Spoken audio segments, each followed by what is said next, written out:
Hola, hoy les voy a enseñar a cómo utilizar reverberación en Audacity. Este efecto añade repeticiones rápidas que se funden con el sonido original, modificando el sonido ambiente. Bien, vamos a abrir el archivo que vamos a utilizar.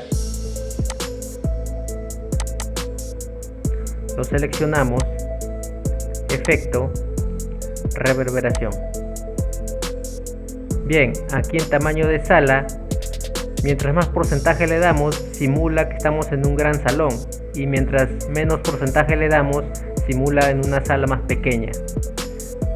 El tiempo de retardo es el comienzo de la reverberación con respecto al original. Reverberación. Con este parámetro se ajustará cuánto dura la reverberación después de que el sonido original haya pasado. Amortiguación.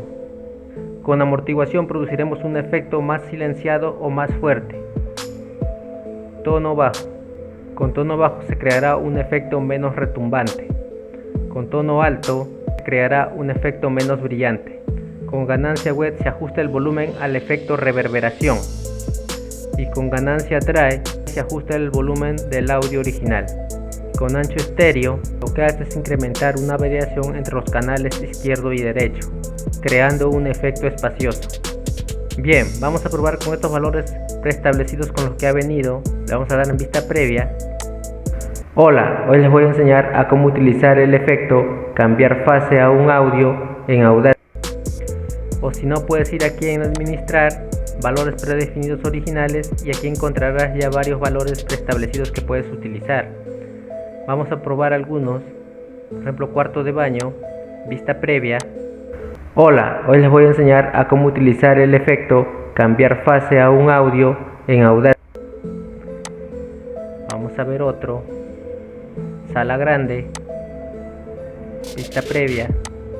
Hola, hoy les voy a enseñar a cómo utilizar el efecto cambiar fase a un audio en Audacity.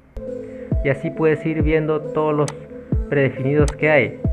Si ninguno te gusta, puedes ir modificando los valores para establecer uno.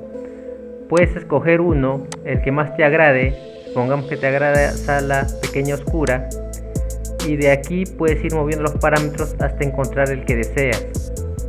Una vez que has encontrado los valores que deseas para tu audio, vas a otra vez a administrar y lo puedes guardar aquí como valor predefinido. Le das en guardar, colocas un nombre, aceptar, y luego si lo quieres cargar, vas en valores predefinidos de usuario y lo cargas, y se cargará automáticamente los valores que has guardado. Una vez que has hecho esto, vas aquí a aceptar y aplicas los cambios. Bien amigos, esa es la forma de usar reverberación en Audacity. Si el video les fue de ayuda, espero le den like. Nos vemos hasta la próxima. Chao. Gracias.